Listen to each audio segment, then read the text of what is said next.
West. Investing in the military means investing in peace. They are the greatest force for peace and justice the world has ever known. Going to Venezuela firsthand made me realize how much the media is lying to us about the reality on the ground. The US government and its propaganda arms say it's a dictatorship where mass famine and civil unrest demands US intervention. They deliberately don't tell you key facts. An economic war being waged inside by private businesses and outside of the country by crushing US sanctions. 1 million Iraqis died for a war based on lies, paved by the so-called free press. And they're doing it again. Shut it down, shut it down. They've got the ability to morph and to even up the score. No one can ever take them down. They know the fate of the world is lying in their hands. They know to only use their weapons for defense. No one will ever take them down. The power lies on their side. Go, go, Power Rangers! Western capitalists are all like, Africa, yum! I'll take a sliver of crude oil, a slice of copper, some gold, lots of diamonds, a smidge of iron ore, aluminum. What do you mean it doesn't belong to me? Hi, Europe and America? I have a job for you. Hey guys, welcome back to my channel here. It's Lavender here, and today I am back with another anti-capitalism political video. So today I'm gonna cover the topic, the problem with mainstream media and why it can't be trusted, aka the capitalist pig media. So let's get started into this video. So there are a number of reasons why mainstream media is the problem and why it can't be trusted. You know, whether that is pushing out untrue political propaganda that isn't true at all, you know, and lying to the public, aiding in imperialist censorship, turning people into sheeply by the means of the US educational system, along with mainstream media. It helps to keep them from thinking for themselves, the 99%. Or the mainstream media's glamorization and normalization of praising capitalist pigs when self-made millionaires and billionaires don't exist and the rich exploit the poor and working class, because wage theft is the biggest theft. The mainstream media is known for like pushing this like bougie, bourgeoisie, capitalist pig, porky like lifestyle on us. So here are some quotes that still ring true to this day as to why mainstream media and the press is the problem and why it can't be trusted. Here's a quote from Lenin. Lenin's quote, "The publication of a newspaper is a big and profitable capitalist undertaking in which the rich invest millions upon millions of money. Freedom for the press in bourgeoisie society means freedom of the rich to systematically, daily in millions of copies to deceive, corrupt, and fool the public, exploited, and the oppressed masses of the people, the poor." Basically, to, like all the reasons I listed above, that's the reasons. Here's another quote by Astadia Shakir. Sorry if I'm saying that wrong. Here is her quote. "Never let your enemies choose your enemies for you. The media will tell you who your enemies are over and over again until you start to believe that innocent people are a threat. Think and see for yourself instead of believing in everything that mainstream media propaganda teaches you." So again, I have broken down this in certain categories, so let's get into those categories. So these are in no order when it comes to categories, but these are the categories. Number one, whether that is pushing out untrue political propaganda. There is a problem in mainstream media of doing this. They keep, to this day, continuing to push out political stories that are not true at all, things that, drive fear-based thinking into people, just untrue, like, scare tactics and stuff like that. They have pushed war propaganda out and complete utter lies against countries such as Cuba, Libya, Vietnam, North Korea, Syria, Iran, Venezuela, China, Russia, the Soviet Union, etc. They said that Fidel Castro was so evil, and that Cubans were being starved by their own by Fidel Castro, which is not true. They said that Libya, they said the war in Libya was justified because Gaddafi was such an evil person towards his own people, despite the fact that Libya was actually one of the best places to live in Africa. They lied about Vietnam. We got lies against North Korea, Syria. To this day, there's so much untrue propaganda about Syria, Iran, Venezuela. They keep saying that how horrible Venezuela is, and they keep trying to get the United States military to, go over there and do coups in third world countries that are democratically elected. They're like, we need to bring democracy to them because they're being starved by their own leaders, so we need to bring democracy to those countries, when in reality they just want to go over there and steal the oil and diamonds and all of the resources of that country, because Venezuela is actually, I think, the #1 place in South America that has the biggest oil reserves, if I'm correct. So they they just want to do coups in third world countries. The anti-China propaganda that's been going on, the anti-Russia propaganda that's been going on, etc. They push out genocidal sanctions on poor countries, which result in mass deaths. Recently, there has been a bunch of racially motivated shootings in the United States and massacres in the United States against Asians in particular, and the mainstream media wants to paint this and claim to be against this racist violence, but yet at the same time they push out anti-China imperialist propaganda on the daily basis. They have politicians in the United States and other countries giving speeches about humanity and how everyone needs to be kind and stuff, while at the same time the people who are talking about, show some morals or whatever, are committing atrocities and genocide around the globe as we speak. They give capitalist pigs and fascist war criminals a platform to push untrue propaganda and narratives to the public on. The Victims of Communism Foundation is one of the biggest examples of this, of untrue lying, anti-communism propaganda machine. They are a pro-fascist organization who pushed out this narrative by the U.S. State Department that communism is so bad while funding fascists at the same time and being pro-fascist, which is just pure propaganda. So those are some of those examples, so yeah. Oh, it's 5 o'clock. Candace, you ready? Martina, you ready?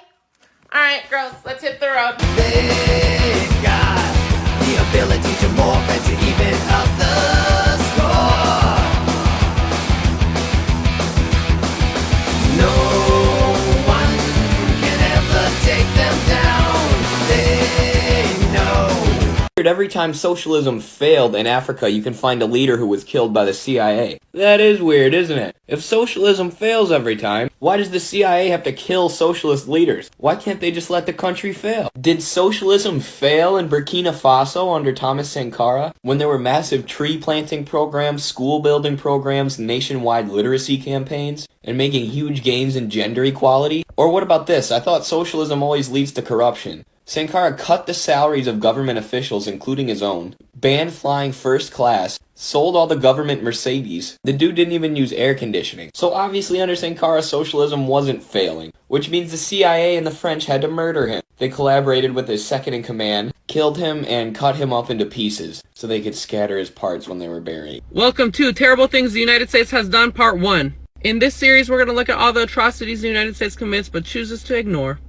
In 1962, John F. Kennedy personally approved Operation Ranch Hand. What was Operation Ranch Hand? Operation Ranch Hand kicked off the 11-year chemical war against Vietnam and Laos. The United States dropped 19 million gallons of Agent Orange over those countries. They tried to justify it by saying it was getting rid of vegetation cover that the US's opponents were using in this war. However, as early as 1964, American scientists were explaining how this will be detrimental to the environment and have awful human health impacts. Throughout the years, more research came forward explaining this, but the United States ignored it. This chemical ended up poisoning over 3 million people and causing over 1 million birth defects. And the United States and U.S. courts refused to give these victims compensation. Y'all seen Anthony Bourdain's comments about Henry Kissinger? They are crazy. So this is Henry Kissinger, the former Secretary of State. And this is Anthony Bourdain, famous world traveler, TV food guy. You probably know who he is. And he is not like some kind of super big leftist, so keep that in mind when I read this quote. So Henry Kissinger was responsible for a huge US bombing campaign in Cambodia. He had this famous brutal quote where he said, "Crack the hell out of them. There is no limitation on mileage and there is no limitation on budget. Is that clear?" After visiting Cambodia, Bourdain had this to say: "Once you've been to Cambodia, you'll never stop wanting to beat Henry Kissinger to death with your bare hands. You will never again be able to open a newspaper and read about that treacherous, prevaricating, murderous scumbag sitting down for a nice chat with Charlie Rose or attending some black tie affair. Witness what Henry did in Cambodia, the fruits of his genius for statesmanship, and you will never understand why he's not sitting in the dock at The Hague."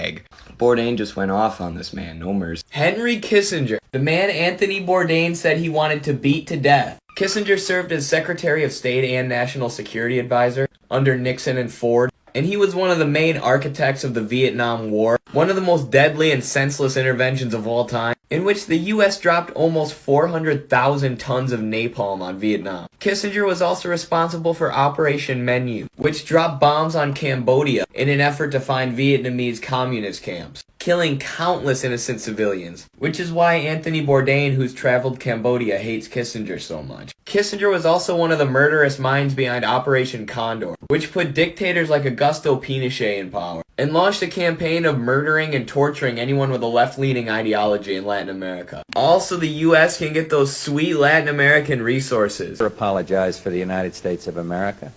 Ever. I don't care what the facts are. I will lead her.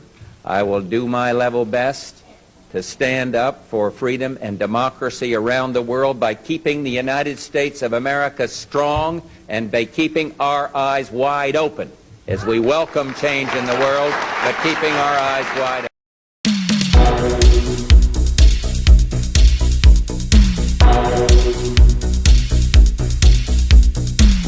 The next category, aiding in imperialist censorship and turning people into sheeply by the means of the U.S. educational system to keep them from thinking for themselves, to keep the public from thinking for themselves.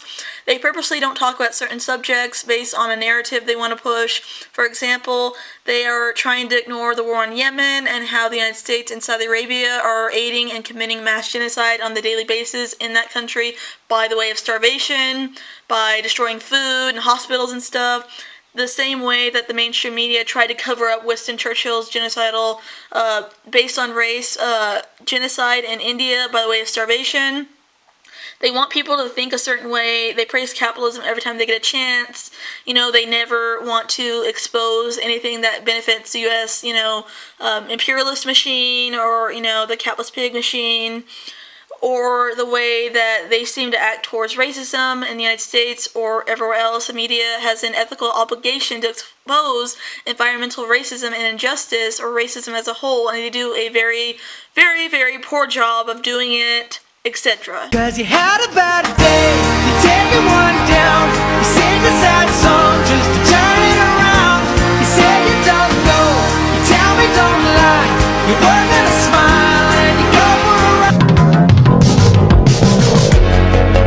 Policemen swear to God, love sleeping from God. All progressives and anti-interventionists have to stand in solidarity with our brothers and sisters in Venezuela to defend their sovereignty and let them decide their own future, free from U.S. sanctions and intervention. We must call this what it is, an illegal coup underway by the bloodthirsty Trump regime to overthrow one of the last remaining independent nations in Latin America.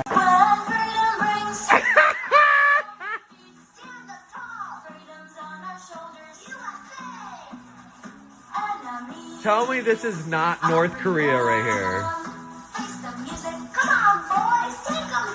Oh my god.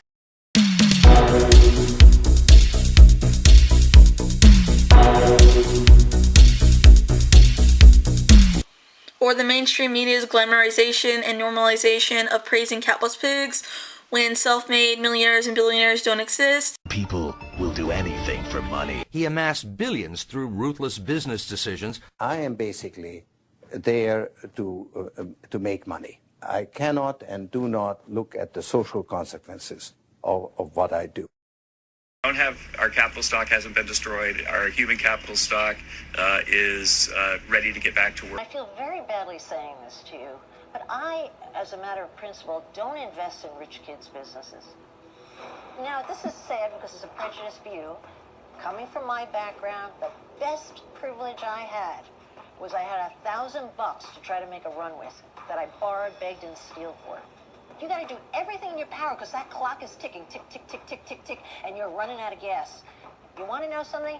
The biggest liability you have is you've got a rich dad, and that's not even your fault as an entrepreneur, because I have watched all of my great entrepreneurs that I've invested in have been dirt poor, and I love them poor, hungry, and desperate.